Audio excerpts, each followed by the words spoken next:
Добро вечер, почитувани. Следите за или против на Алфа. Ви благодарам за вниманието. Во македонскиот економски простор прашањата за финансиската транспарентност, меѓународните сметководствени стандарди и институционалните реформи представуваат столбови на економската стабилност. Токму на пресекот, каде што се креира, контролира и реформира оваа комплексна регулатива, стои доктор Дарко Дачевски, личност која обединува науката, строгата државна супервизија и богатото практично искуство од приватниот сектор.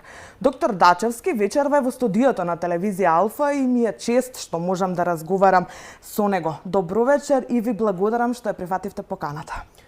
Добро вечер, поздрав до гледачите на телевизија Алфа и ви благодарам на поканата.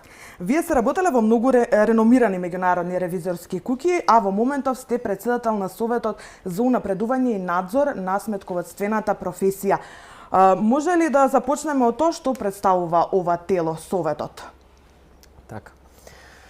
Советот за унапредување и надзор над сметководствената професија представува независно и самостојно регулаторно тело, основано од владата на Република Македонија, со цел унапредување и надзор над сметководствената професија. Конкретно, надлежностите на Советот се уредени во членот 5 од Законот за вршење на сметководствени работи.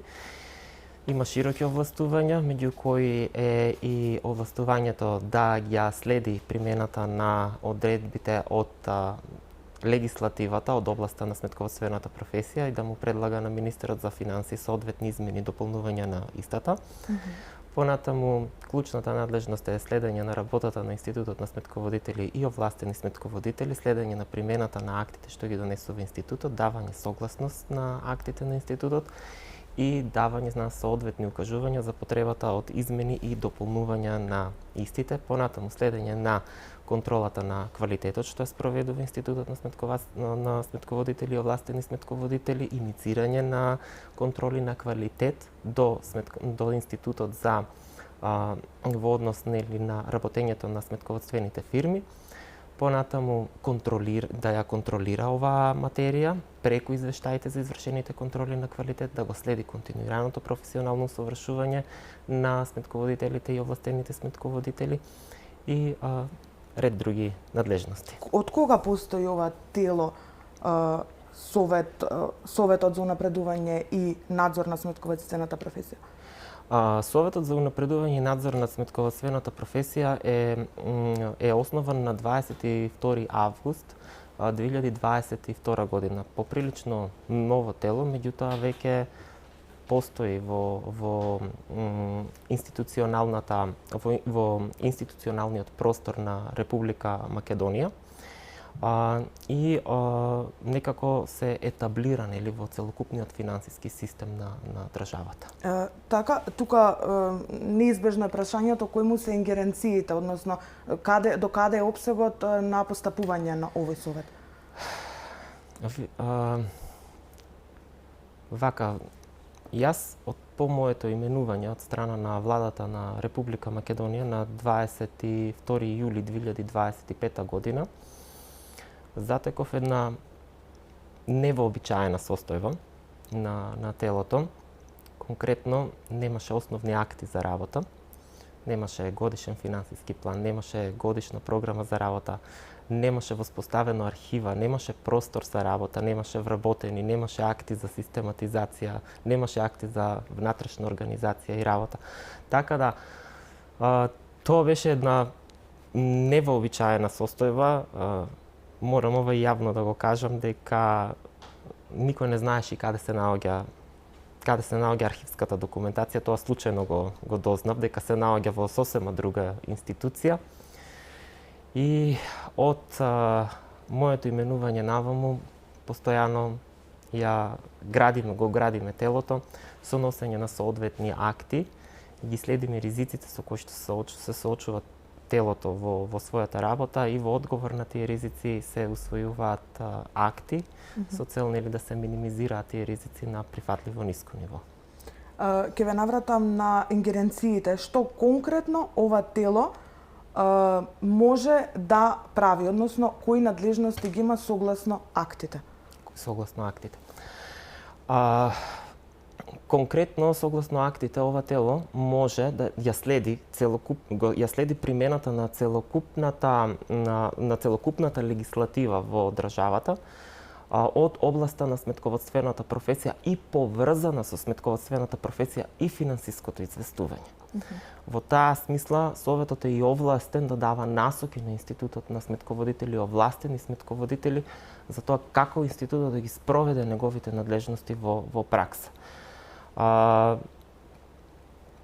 Повторно би се навртил на состојбата каква беше на 22 јули 2025 година.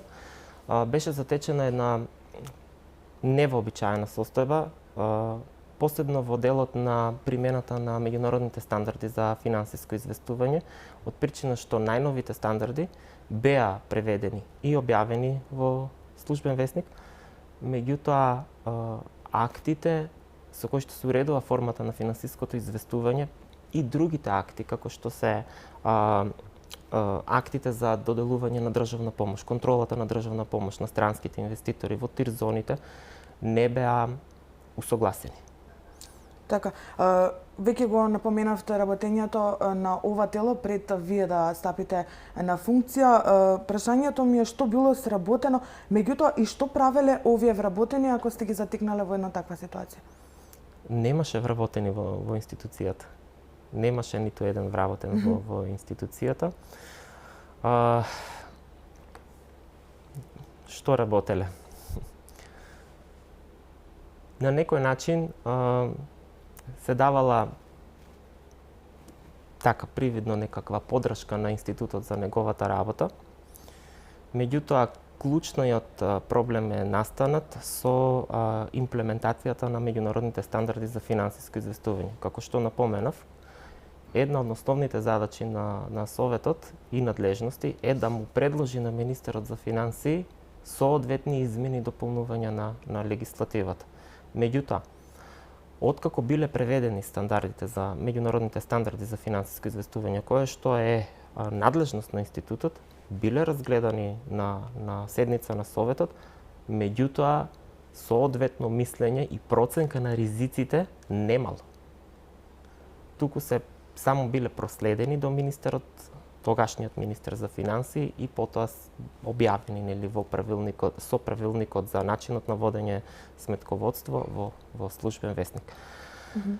Така да од како дојдов на оваа функција, тоа беше затечената состојба и се пристапи кон систематско решавање на овој предизвик, пред се би рекол. Уште на почетокот се направи опсежна проценка на сите ризици кои што со себе ги носи имплементацијата на меѓународните стандарди за финансиско известување.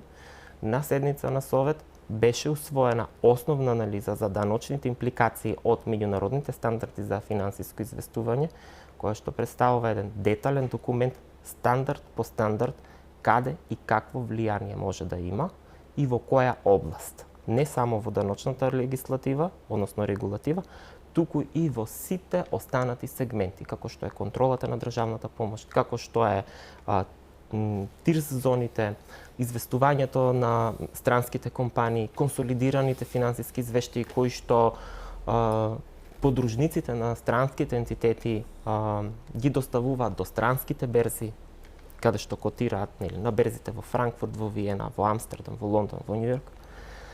Така да, откако се усвои тој документ, се пристапи и кон систематско решавање на овие, односно минимизирање на овие ризици кои што беа согледани од страна на Советот на седница.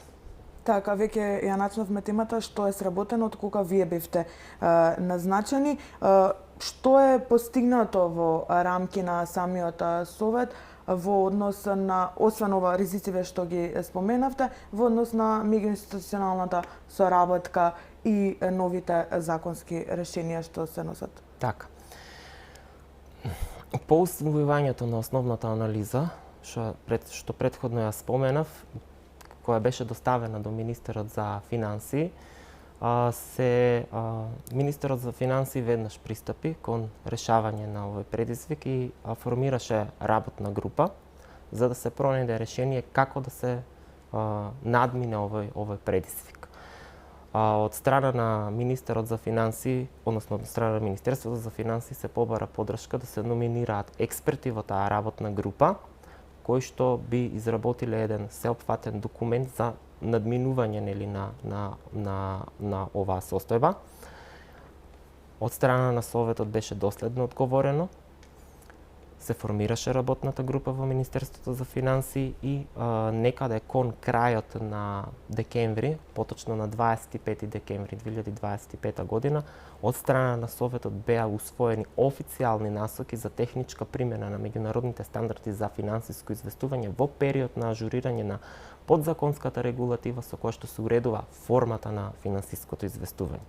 Во соработка имаме одлична соработка со сите приватни консалтинг куќи. Беше овие насоки беа прифатени, доследно беа презентирани на обуките за континуирано професионално усовршување, кои што ги посетуваат сметководителите и овластените сметководители, за да се подготват годишните сметки во согласно со меѓународните стандарди за финансиско известување. Морам тука и да напомена дека во минатото постоеле сите три јазови и се уште постојат и одговараме на таа состојба. Тоа се трите јазови за тоа јазот во стандардите, јазот во знаењето и јазот во практиката. Што значат овие јазови? Односно на англискиот термин е gaps. Јазот во стандардите означува кои стандарди за квалитет се применливи во Македонија, а кои стандарди за квалитет ги применуваат вршителите на сметководствените работи. Така да и за ова исто така би зборувале подоцна. Понатаму јазот во знаењето или во професионалната компетентност. Што се очекува вршителите на сметководствени работи да прават, односно да знаат, а што во суштина тие знаат. Тоа е вториот јаз и третиот јаз е стандардот во практиката. Што се очекува од вршителите на сметководствените работи да работат, а што во суштина тие работат. Така да во теоријата постојат научно докажани методи како се стеснуваат овие јазови. Например, јазот во знаењето се стеснува преку обуките за континуирано професионално усовршување. Треба точно да се идентификува каде се проблемите, со какви дилеми се соочуваат сметководителите во пракса, за да се одговори со соодветни обуки од страна на давателите на обуки за континуирано професионално усовршување. Понатаму во однос на стандардите за квалитет. Неопходно е прво да се испита што очекува бизнис заедницата, затоа што сметководителите на крајот на денот ја обслужуваат бизнис заедницата. Што очекуваат тие од сметководителите за да може да се развие еден таков стандард за квалитет во вршење на сметководствените работи и стандардот и јазот во практиката во смисла на тоа каков интерен контролен систем треба да постои кај сметководствените фирми за да можат тие соодветно да одговорат на ризиците со кои што се соочуваат во секојдневното работење. Тоа се ризикот од перење на пари, ризикот од даночна измама и даночни затајувања, понатаму ризикот од национално велепредавство. Сето тоа се ризици со кои што сметководителите се соочуваат во пракса. Ние имаме многу бројни случаи во пракса каде што сметководителите биле обвинети и се предмет на судски постапки заради сериозни даночни малверзации и перење на пари. Ги знаеме случаите кои што се во пракса, така да од наша страна се превземени соодветни мерки како одговор на сите овие ризици со кои што се соочуваат сметководителите. Ги опфативте трите сегменти.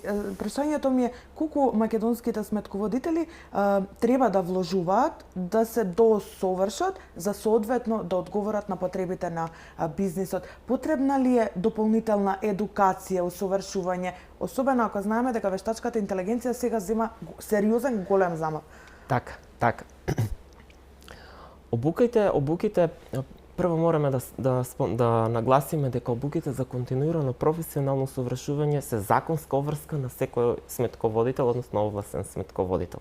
По законот е дефиниран рол период од 3 години и фонд на часови кои што тие треба да го исполнат. Ние, откако ја презедов функцијата, ние се соочивме со сериозни предизвици. Еве, како одговор на ова прашање, би сакал да нагласам дека меѓународните стандарди за финансиско известување кои што беа објавени со правилникот за начинот на водење на сметководство не беа во читлива форма и беше отежната нивната примена. Не можеше да се користи алатка за пребарување, дигитална пребарување. Станува збор за комплексен документ, 1200 страници се тие стандарди.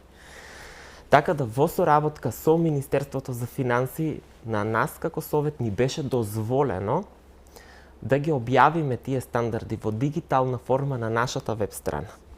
И ние тоа го направивме, усвоивме на седница соодветна одлука, донесовме соодветна одлука, ги објавивме на нашата веб страница и имплементиравме напредна алатка за пребарување за да можат сметководителиве, тие што ги применуваат стандардите, соодветно да ги пребаруваат клучните термини кои што им требаат во пракса.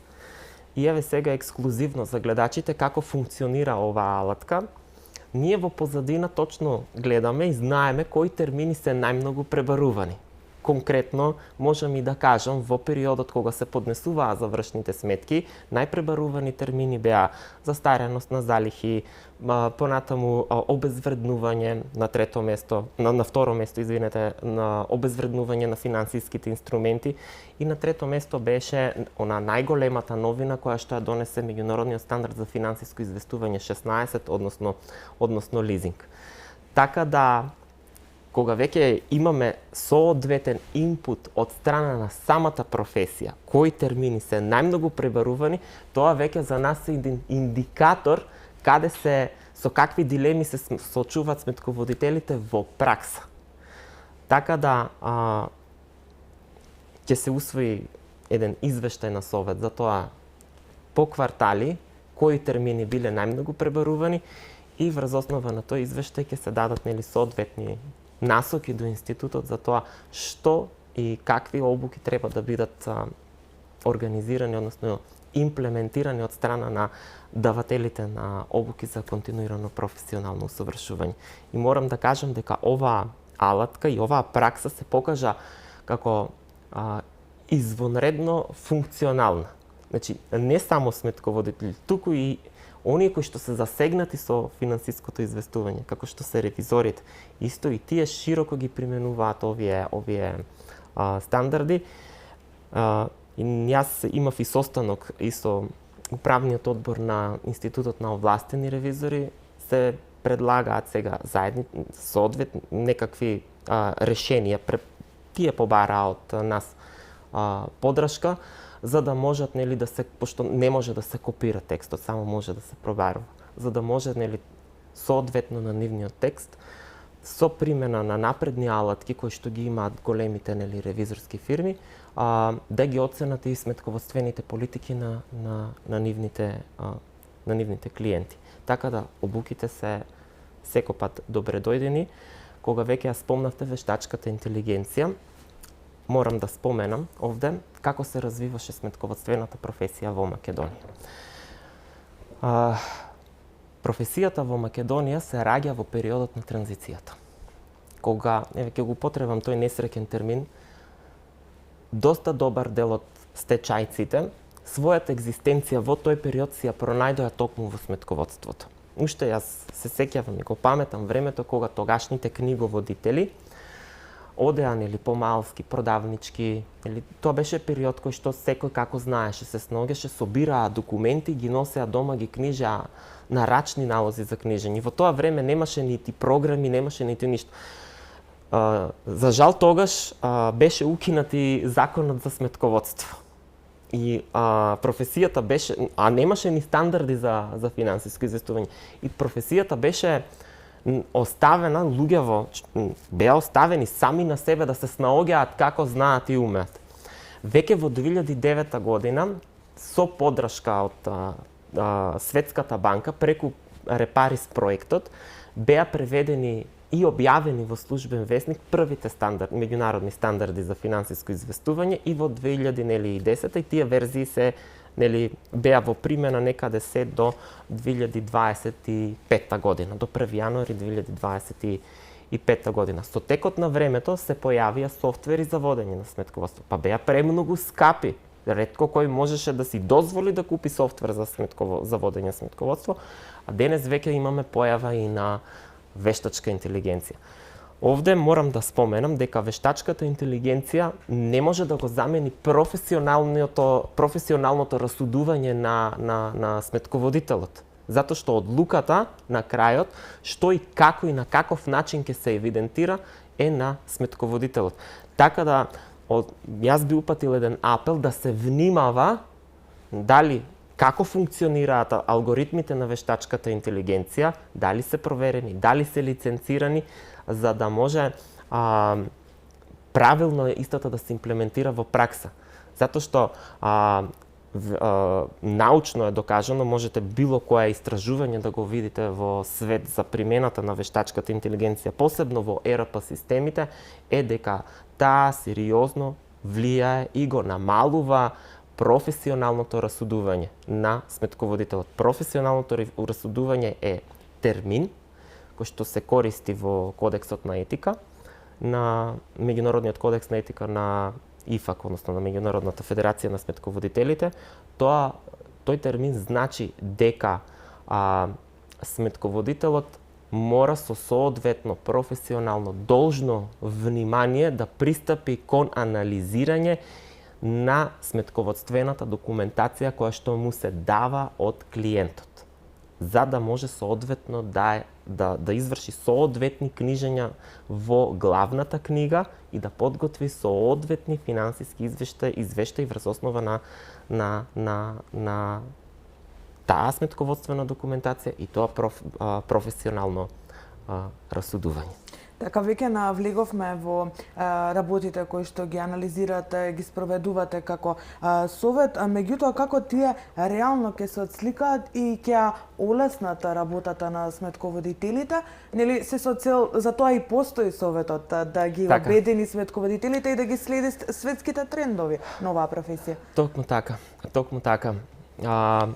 Овде морам да истакнам дека советот во февруари 2026 година официјално и поднесе апликација за членство во меѓувладината група на експерти за меѓународни стандарди за сметководство и известување при Обединетите нации. Јас не би можел да дадам одговор, односно да појаснам зошто ова било запоставено од страна на претходното раководство на Советот. И во целиот процес во моментот го координира Министерството за надворешни работи и надворешна трговија. Апликацијата е поднесена и се веќе формирани групите, за да можеме директно да ги следиме најновите глобални трендови, не само во сметководството, туку и во известувањата за одржливоста. Тоа е веќе сосема друга тема на која што би зборувале на некоја друга емисија. Понатаму, во одговор на предизвиците со кои што се соочува професијата, ние имаме одговорено со соодветни насоки за определување на економската вредност на сметководствениот труд. Тука точно, јасно, прецизно се укажува на сметководителите и на властените сметководители кои се фактори треба да ги земат предвид за да реално да си го вреднуваат сопствениот труд. Тука станува збор за користење на квалитативни и на квантитативни фактори. Квалитативните фактори веќе споменавме еден, тоа се обуките за континуирано професионално усовршување.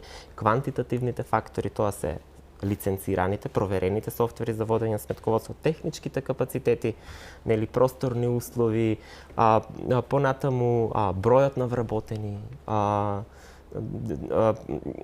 потребниот број норматив часови за работа, колку време е потребно за да се изанализира и да се води, да се евидентира една економско-финансиска трансакција во финансиските извештаи во главната книга. Понатаму раздвојување на услугите од областа на ревизијата, проценката и вештачењето во однос на вршењето на сметководствените работи. Се воведе термин што е стандардно водење на сметководство, а што е дополнителна услуга кон стандардно водење на сметководство. Така да тие насоки се усвоени на седница на Совет, не значат зголемување на цената на сметководствените услуги, туку стабилизација на професијата од предизвиците со кои што се соочува во моментот. Така, е-фактура е следното прашање, меѓутоа одговарате по рекламите, тука ќе направиме кратка пауза, но останете на Алфа, се враќаме веднаш.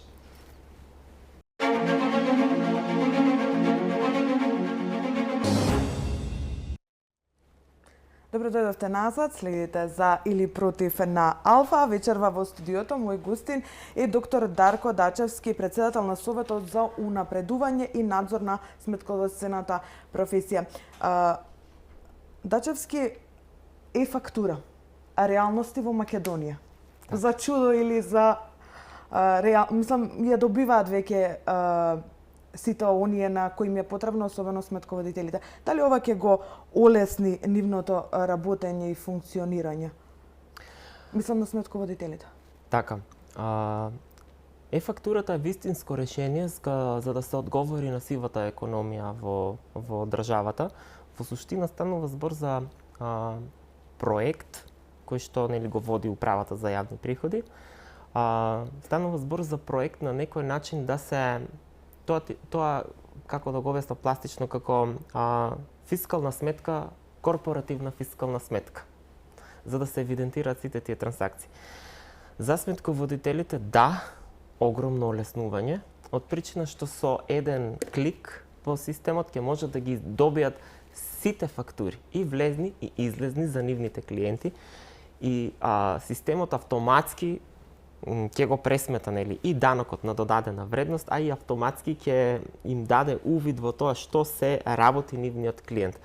Како што посочив, нели, предходно, постојат неколку клучни ризици со кои што се соочуваат сметководителите во нивната работа, а во светот и не се мал број на случаите каде што сметководителите биле огласени за виновни, односно соучесници поради небрежност во сторени кривични дела од областа на финансиите и платниот промет, даночно затајување.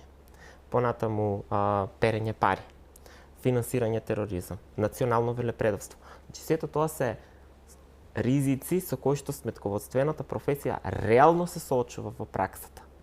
Така да со увидот во сите овие документи, сметководителот многу лесно ќе може да во овие електронски, нели, пред се документи и фактури, многу лесно ќе може сам да процени, односно да го примени соодветно неговото професионално расудување за соодветен сметководствен третман на економско-финансиските трансакции. Не е мал бројот, најчест пример, најчест случај, нели, за перење пари е поземиците. Така. Веројатно учествувавте и како Совет во креирањето на ова законско решение. Дали го разгледавте, дали сметате дека има некој простор за подобрување или како стартно законско решение во Македонија е добро? Така. Според информациите што ги имам јас, ова решение во моментот е во фаза, нели, на издавање на предлог закон за е-фактура од страна на Министерството за финансии. Да, сме учествувале во е-фактурата. Јас исто лично имам учествувано во работната група која што беше формирана од страна на директорот на управата за јавни приходи. процесот можеби нели директорката на управата за јавни приходи би го објаснила многу подетално како одеше. Можам само да кажам, да констатирам дека се одржаа бројни состаноци со многу институции, така да на почетокот кога почна проектот се соочивме со како работна група со многу предизвици, па се сите тие предизвици беа земени предвид за да се дефинираат соодветни критериуми, да се направи нели соодветна листа на кодирање, за да можат програмерите, нели фирмата која што ја развива фактура да одговори на сите овие предизвици со соодветни алгоритми и кодови за програмирање. Во моментот како информација имаме нацрт верзија, се тестира, интерес има од компаниите. Тоа е најважно. Да, има интерес од компаниите, а особено имаме и интереси од странски компании кои што имаат нивни подружници во државата. Така да на сите сега во периодот на тестирање сега на сите тие багови се одговара соодветно од страна на управата и од страна на работната група. Така да како работна група во која што и јас учествував, беа вложени максимални напори за да се опфатат сите можни ситуации со кои што се соочуваат македонските компании во нивното деловно работење. Така да имаме големи очекувања од фактурата и соодветно е нели одговорено со соодветни алгоритми е одговорено за нејзина имплементација. Тука ќе направиме и пресек за соработката со државните институции. Ја напоменавте управата за јавни приходи. Вие лично, меѓутоа и Советот, со кои други институции соработува? Претходно ги напоменавте и Советот за ревизорите, со кои имате тесна поврзаност и соработка. Така. Најпрвин соработката се одвива на одлично ниво со Министерството за финансии, пошто Министерството за финансии е матичен предлагач на Законот за вршење на сметководствени работи. Особено голема поддршка за работата на Советот имаше и од страна на управата за јавни приходи, како што споменав, немаше простор каде да држиме седници. Така да управата помогна тука неколку со можност нели за неколку физички седници да се одржат во просториите на управата за јавни приходи. Одлична соработка имаме и со Министерството за надворешни работи и надворешна трговија, каде што нели го тераат процесот со апликацијата на Советот во UN ISAR. Од друга страна, исто така, одлична соработка имаме и со Советот за унапредување и надзор на ревизијата. Соработуваме со Институтот на овластени ревизори во делот на доследната имплементација на меѓународните стандарди за финансиско известување. Меморандум за соработка официјално имаме подпишано минатата година со Македонската берза за хартија од вредност и ова ни беше од особено значење за нас, затоа што со оглед на предизвикот во кој што се наоѓаше професијата, нам ни беше битно како Совет да го заштитиме интегритетот на компаниите кои што котираат на берза.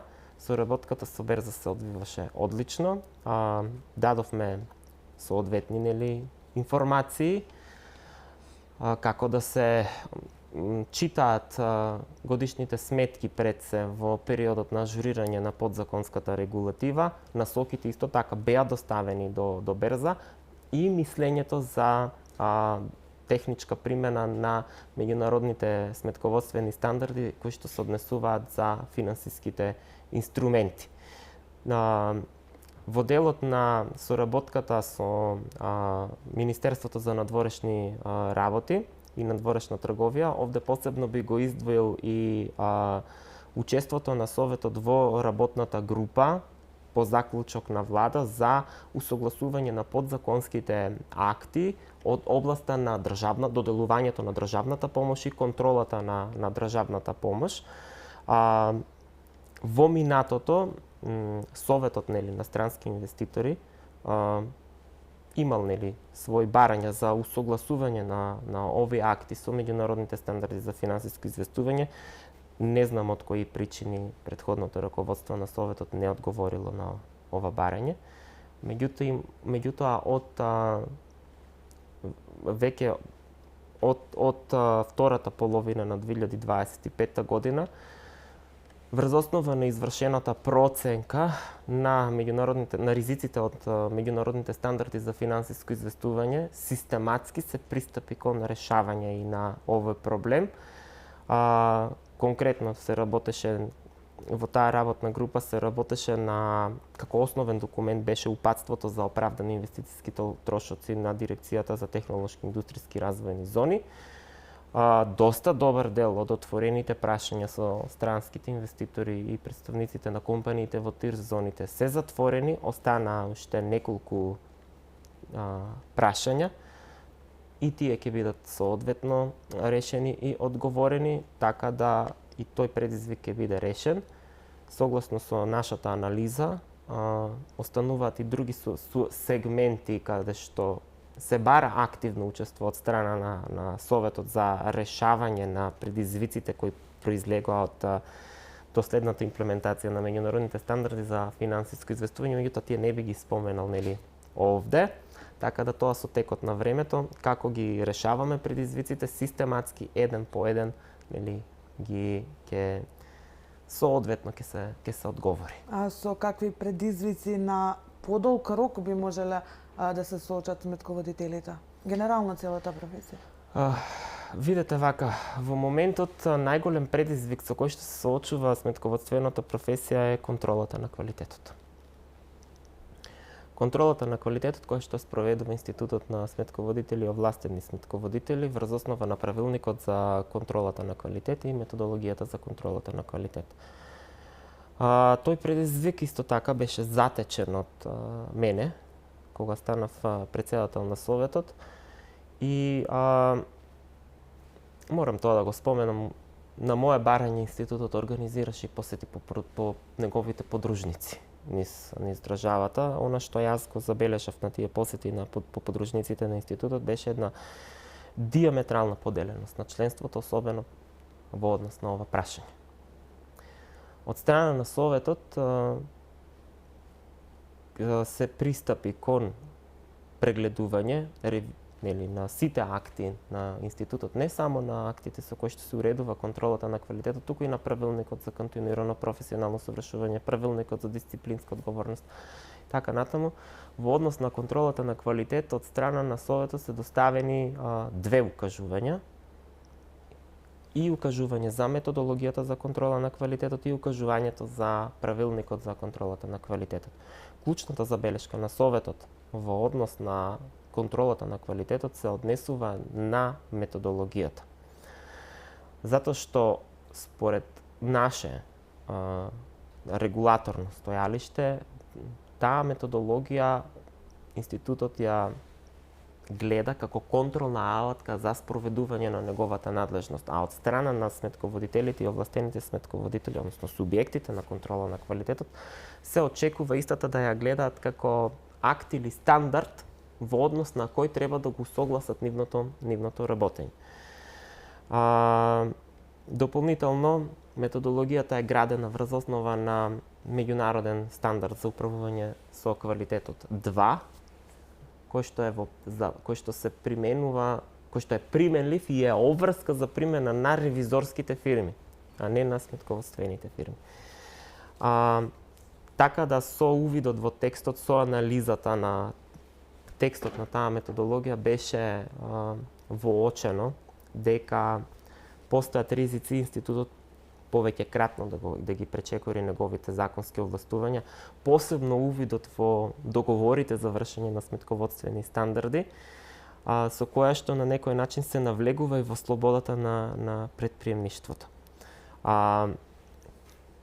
Од друга страна, во самата методологија нема доволно јасно разграничени обврски и одговорности.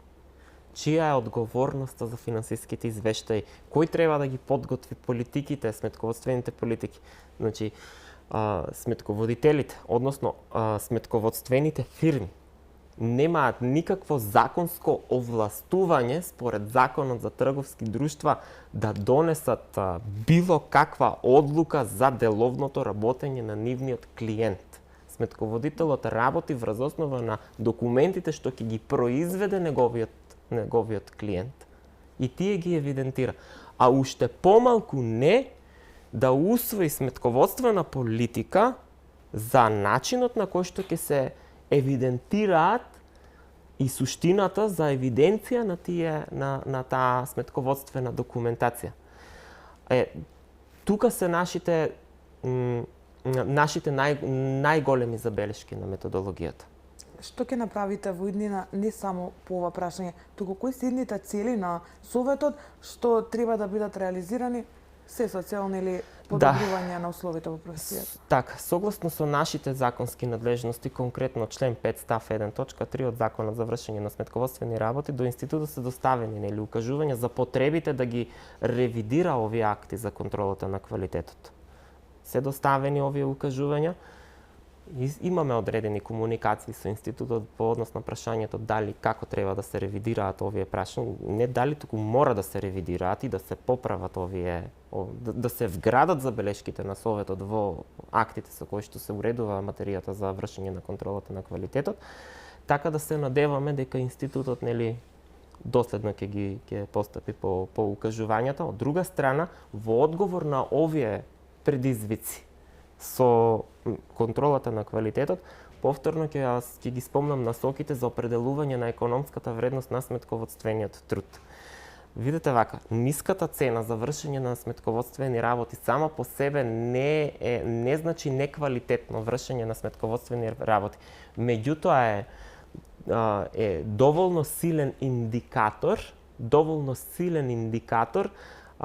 за тоа како сметководствената фирма ги распоредува, односно управува со нејзините ресурси. На крајот на денот, квалитетот во вршењето на сметководствените работи зависи од ресурсите, какви ресурси користи сметководствената фирма. Например, може да постои да е даден документот за евидентирање во сметководство, а сметководител да пропуштил да го евидентира. Може на сосема погрешна ставка, односно аналитичка, супаналитичка евиденција да е евидентирано во главната книга. Тие се одговорностите на сметководителот. Не може да биде сметководителот одговорен затоа што неговиот клиент одлучил дека ќе применува таква и таква сметководствена политика. Тука мора и да се внимава, на ризикот од конфликтот на интереси. Согласно со насоките што се дадени до институтот,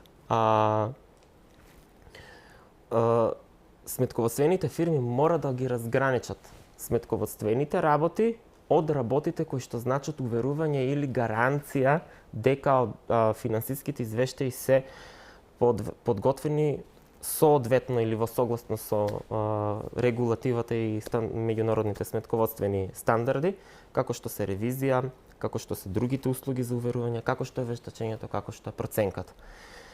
Во пракса доста добар дел од овластените ревизори се и овластени сметководители. И така да собствениците на ревизорските фирми и нивните управители имаат и уверение, доста добар дел, имаат и уверенија за овластен сметководител и ги нудат нивните тие услуги на пазарот. Па дали тоа ќе биде преку мрежа меѓународна, дали тоа ќе биде преку друга фирма, па сега во оваа фирма ќе биде ревизија, во другата фирма ќе биде сметководство и така натаму. Така да тие насоки се токму во насоките што се усвоени се токму во таа насока. Не може, пример, сметководителот да си ја подготви годишната сметка и после да си ја ревидира и да каже дека е се во ред. Тоа е тоа што мора целосно да се разграничи. И токму во таа насока се и тие насоки. Да, во таа смисла се и усвоени насоките. Морам и да потенцирам пред гледачите на телевизија Алфа дека за прв пат Советот доби позитивно мислење од Комисијата за заштита на конкуренцијата дека овие насоки не влегуваат во слободата на претприемништвото и немаат никаков ризик врз цените на сметководствените услуги. Затоа што овие насоки пред се усвоени за доследно спроведување на надлежноста на институтот во однос на контролата на квалитет, конкретно одредбите во Кодексот на етика со кои што се уредуваат ризиците од ниските цени. Имаме цела секција во Кодексот на етика, дотолку повеќе што самиот Кодекс на етика дава простор и кажува дека ова се сериозни отворени прашања и овде е потребна регулаторна интервенција или конкретно терминот кој што се користи регулаторното тело. И кога ќе го отворите Кодексот на етика на меѓународните стандарди за финансиско известување, тука имаме се дадени дури 17 пати каде што регулаторот, односно Советот, треба да се вклучи, да интервенира за да доследно се спроведе Кодексот на етика. Детално, убаво го објаснивте ова. Мислам дека и во текот на целата емисија за граѓаните, особено за сметководителите, ставивме до знаење што во овие практично година и пол има сработено Советот. Да, за прв пат морам да потенцирам дека за прв пат од 1 март 2026 година имаме простор, нешто што било оставено така да имаме сега и физичка локација, удомени сме. Во ГТЦ се наоѓаме во 6-та секција, локал број 213 и 140, имаме фиксен телефон, имаме веб страна, комуницираме со јавноста, транспарентноста ни е клучна за да изградиме доверба во работата, така да имаме дури тапче транспарентност на веб страната за да можеме соодветно да го ја информираме јавноста и особено членовите на професијата за тоа што работи Советот, какви се неговите активности. Така да верувам дека во следниот период работите ќе течат и многу побрзо и многу полесно затоа што клучниот предизвик беше немањето на простор и основни услови за работа. Така, ова ќе го искористиме како еден апел сите сметководители кои што имаат било каков проблем или па предлог да се обратат до вас, да ве контактираат. Обавезно, останувате отворени. Ви благодарам за гостувањето, Дарко Дачевски, председател на Советот, и се надевам се гледаме во некоја следна прилика кога ќе покажат уште повеќе резултати, сите овие заложби ќе бидат реализирани. Ви благодарам. Почитувани, ви благодарам и вам на вниманието. Тука е крајот на вечерашното издание на За или против, а следното е утре вечер 18:10. Добро познат термин. Имајте пријатна вечер.